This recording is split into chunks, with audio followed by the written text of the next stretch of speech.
Welcome to Witches in Yoga Pants, your cozy corner of the cosmos where modern magic meets everyday life.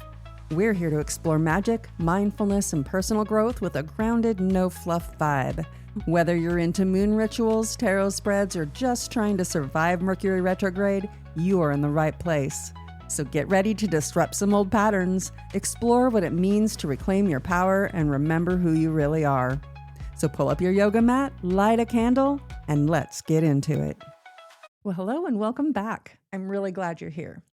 This week, we arrive at the Spring Equinox, which falls on March 20th. And every time we come to this point in the year, I notice a very real shift in energy. After a long stretch of winter, something in the air begins to feel lighter, more alive, almost like taking a deep breath after months of holding still. The days are longer, the light feels brighter, and there's often a renewed sense of enthusiasm that starts bubbling up.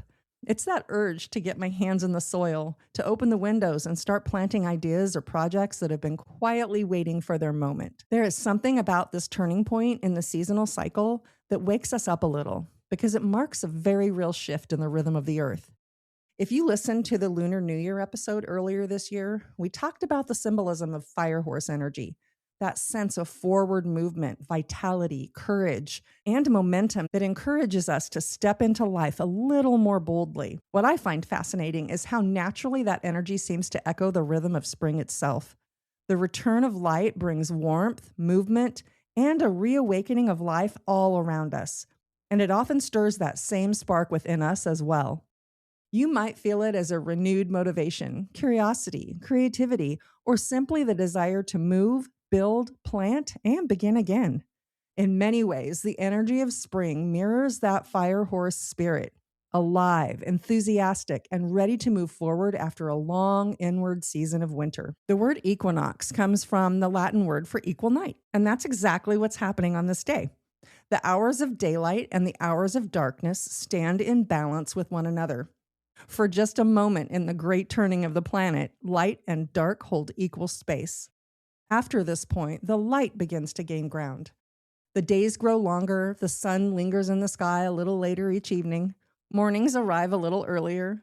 Slowly but unmistakably, the world begins to move towards brightness again. What I find interesting is that for so many cultures throughout history, this point in the new year has been seen not just as the beginning of spring, but as the true energetic new year. Long before January became the marker of a new calendar year, many societies recognize that life itself begins again in the spring. And when you look at the natural world, that idea makes a lot of sense. In the darker months of winter, much of life goes quiet. Plants pull their energy down into their roots, trees shed their leaves, animals slow their movement, and the earth itself seems to hold its breath in kind of a suspended stillness. Winter is the season of conservation. It is a time when energy is drawn inward, and much of the real activity is happening beneath the surface where we cannot see it. Spring, on the other hand, is the moment when that hidden work begins to show itself. The soil warms, seeds that have been waiting begin to stir, buds appear along branches that looked lifeless only weeks ago. Life that has been quietly preparing begins to reveal itself. And this is where that fire horse symbolism comes back in a really interesting way. Earlier this year, when we talked about Lunar New Year, we explored the idea of fire horse energy as kind of a spark, a vitality that encourages forward movement, creativity, courage, and engagement with life. And when you look around during early spring, you can see that same spirit reflected everywhere in nature.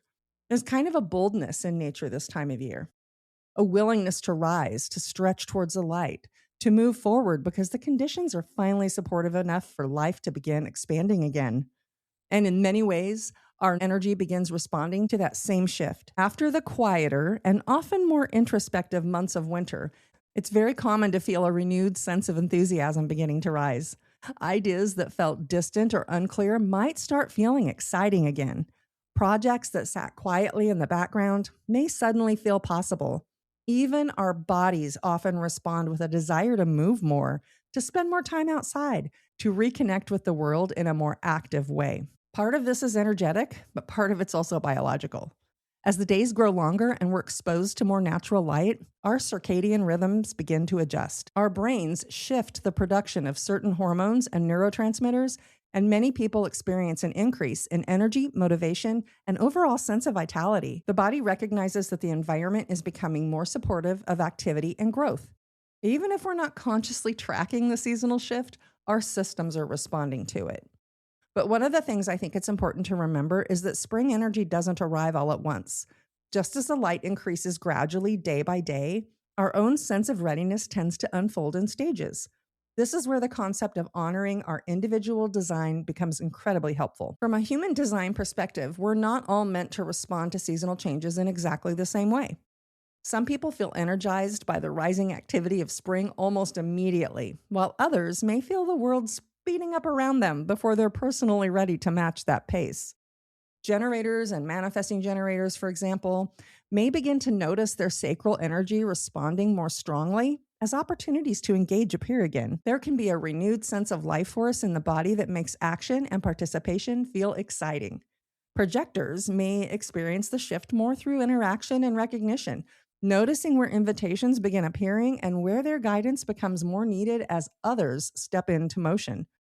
And for those with open or undefined centers in general, the increase in collective activity can sometimes create a sense of pressure or urgency that doesn't necessarily belong to them. Spring offers energy, but it doesn't demand that we all move in identical ways. The invitation of the equinox is simply to notice the shift. Notice the light. Notice the subtle changes in your body, your mood, your curiosity, and your attention.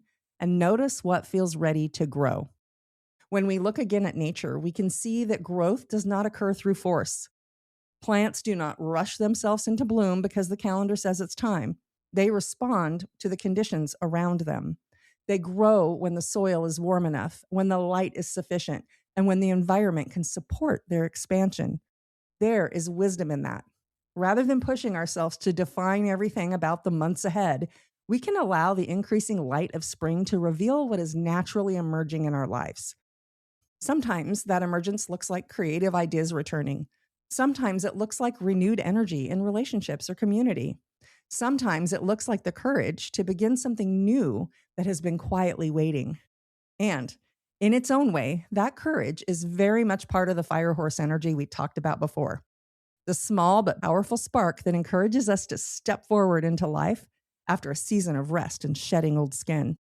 The spring equinox reminds us that we are part of a much larger rhythm. And just like the plants and the trees outside our windows, we are allowed to grow in a way that feels organic and aligned with our own timing. Spring is the season of becoming. And wherever you find yourself in that process, right now is exactly where you're meant to be.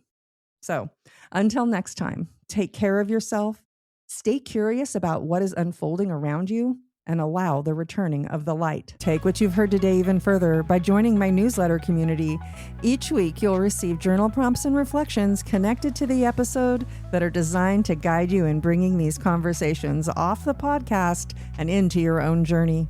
Let's keep going deeper together. The link is waiting for you below.